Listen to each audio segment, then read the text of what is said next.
Après la dernière vidéo sur 3 couteaux inspirés du Japon à moins de 50 €, j'ai voulu m'intéresser à un type de couteau bien particulier. Le couteau de poche japonais par excellence, l'Igo no Kami. Mais attention, on n'est pas du tout sur le couteau traditionnel, fait avec une plaque de métal et d'un clou. Là, on est sur deux versions bien modernes, et en plus pas chères. Alors, simple exercice de style, ou alors vrai couteau qui peut intégrer ton EDC? La réponse en fin de vidéo.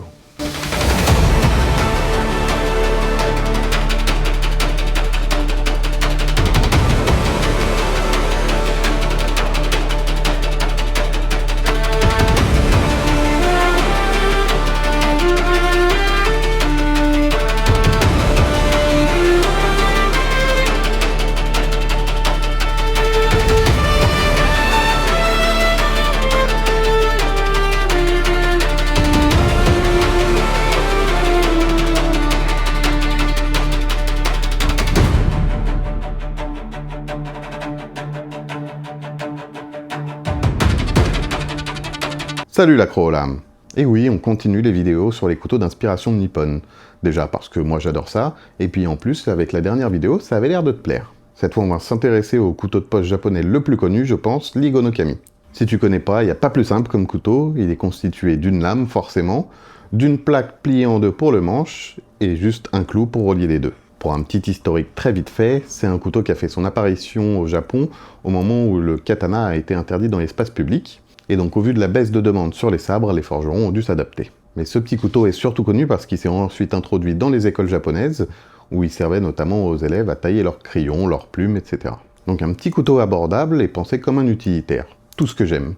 Et puis on va pas se mentir quand même, ça a une sacrée gueule. C'est pour ça d'ailleurs que la plupart des marques maintenant proposent leur interprétation moderne de l'Igo no Kami. Alors ces interprétations sont plus ou moins réussies, je t'en ai même déjà présenté sur la chaîne d'ailleurs. Il y en a pour un peu tous les budgets, mais aujourd'hui, on va s'intéresser à deux modèles, un Trivisa et un Tenable, qu'on peut trouver aux alentours de 50 €. Et on va commencer avec le modèle Hydra de Trivisa. Une marque que j'apprécie de plus en plus, et cette fois encore, ils nous ont fait une vraie petite beauté. Il est relativement compact, on est sur une taille totale de 18,2 cm, une taille fermée de 10,1 cm, une taille de lame de 8,1 cm, avec une épaisseur de 3 mm, le tout pour 78 grammes. Le style Igo no Kami est bien là, on peut pas le nier, notamment grâce à ce levier pour l'ouverture, façon shikiri, mais qui s'utilise ici comme un front flipper. Ça marche vraiment du feu de Dieu. C'est super facile, c'est fluide. Quel que soit l'endroit où tu le prends, ça marche très très bien. Il suffit de mettre vraiment une petite impulsion pour que ça parte. Par contre là, contrairement à un Igo no Kami traditionnel, on a un vrai système de verrouillage avec ce button lock. Un bouton qui est assez bien placé, je trouve. En tout cas, je ne vais pas appuyer dessus malencontreusement. Par contre, à faire attention quand même, parce qu'il y a très peu de place sur le manche, au vu de sa finesse. Et le bouton ressort quand même très très bien, donc t'es pas à l'abri quand même d'appuyer dessus sans le faire exprès. Après, comme pour l'Igo no Kami, le fait qu'il y ait un levier comme ça, t'es quand même un minimum sécurisé en plus. Donc pour l'instant, je t'avoue que j'ai pas eu de problème à ce niveau-là. Mais c'est un point d'attention quand même sur lequel il faudra faire gaffe. Sinon, ça marche vraiment très très bien, il n'y a aucun point dur, il suffit vraiment d'appuyer dessus pour que ça se déverrouille tout seul et le poids de la lame fait le reste. C'est vraiment super agréable à utiliser. Et d'ailleurs, comme tous les button lock, ça peut également te servir de système d'ouverture en l'engageant et en mettant simplement un coup de poignet, ce qui te permet de pouvoir admirer cette magnifique lame, une lame reverse tanto en 10 CR15 MOV, un acier qu'on voit assez rarement.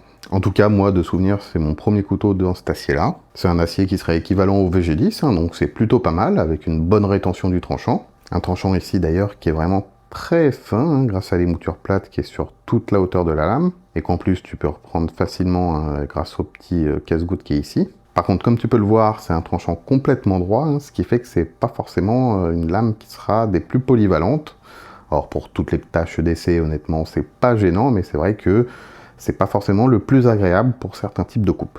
Après, ça reste une lame qui reste quand même redoutable, avec ce tranchant, et puis avec cette pointe aussi, ça rigole pas. Et puis surtout, je la trouve vraiment très très classe. Il n'y a pas de chichi inutile, pas de trous qui servent à rien, pas de marquage. Enfin, si, vraiment un tout petit marquage ici, je sais pas si tu arrives à voir, 10 CR pour l'acier, mais ça reste vraiment très très discret.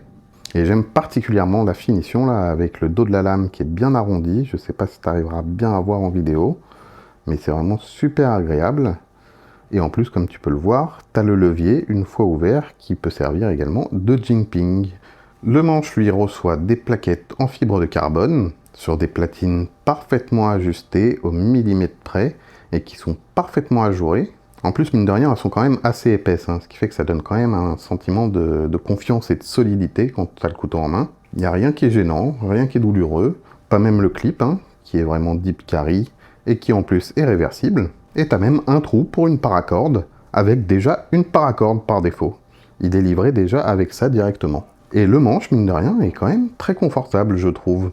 Malgré le peu de hauteur, bah, c'est compensé par son épaisseur, et on l'a très bien en main, mine de rien. Bon, après, cette version n'est pas celle qui t'offrira le plus de grip, c'est sûr, avec la fibre de carbone. Mais bon, tu as des versions en micarta qui t'en offriront beaucoup plus.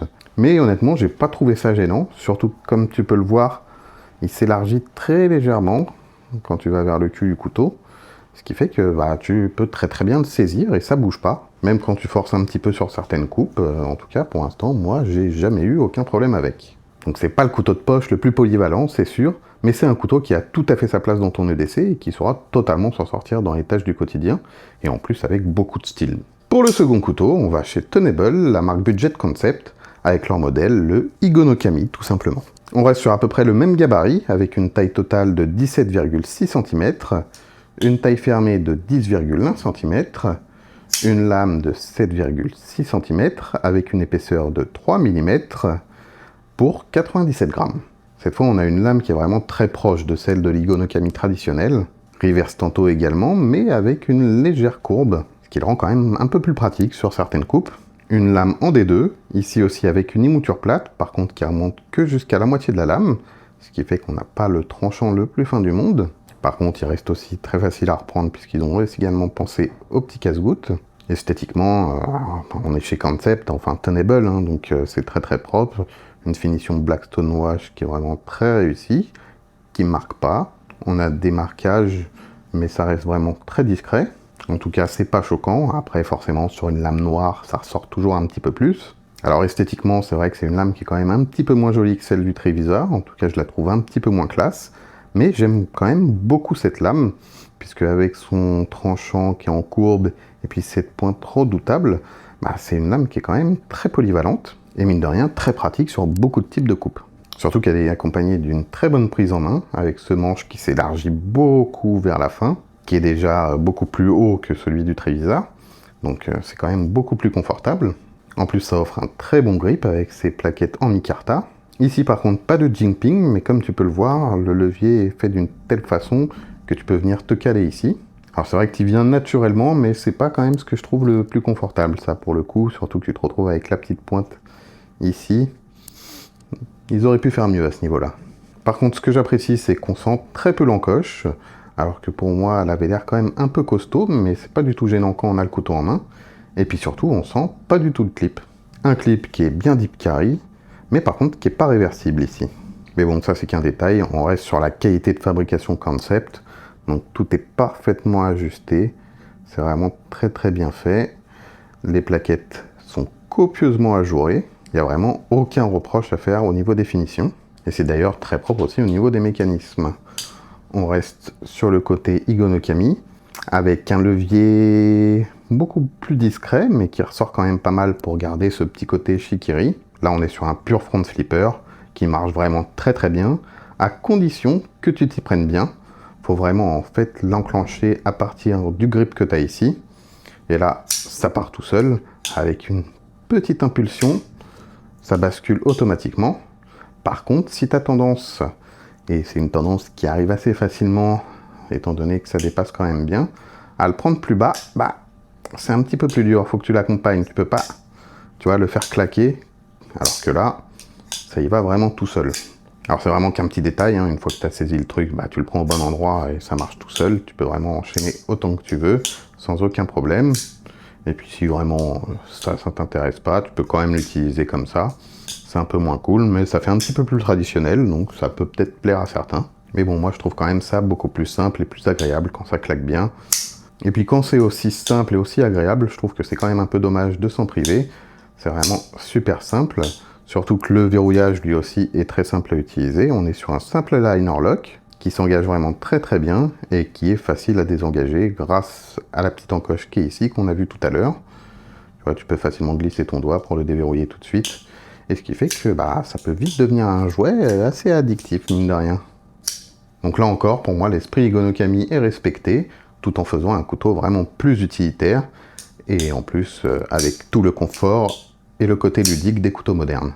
Deux interprétations différentes de l'Igono Kami, mais qui pourront toutes les deux, pour moi, trouver leur place dans ta poche. Le Tenable est quand même pour moi celui qui reste le plus pratique à l'usage. Il est plus large, plus costaud, plus polyvalent, mais j'avoue que j'ai quand même une préférence pour le Trivisa, que je trouve beaucoup plus joli, plus classe. Il a un charme qui me fait craquer tout de suite. Alors bien sûr, c'est une question de goût, hein. Ça reste un choix purement esthétique pour le coup, parce que les deux sont vraiment de très bons couteaux. D'ailleurs, dis-moi lequel des deux, toi, tu choisirais en commentaire. Au passage, n'hésite pas à me dire s'il y a d'autres types de couteaux japonais que tu aimerais voir sur la chaîne. Si ces deux-là t'intéressent, comme d'habitude, je te mets bien sûr tous les liens pour te les procurer en description. Tu trouveras aussi bien sûr tous les liens vers mes réseaux et mon site, donc n'hésite pas à aller faire un petit tour dessus. Et si les Igono Kami remis au goût du jour te plaît, je t'invite à aller voir ces deux vidéos-là.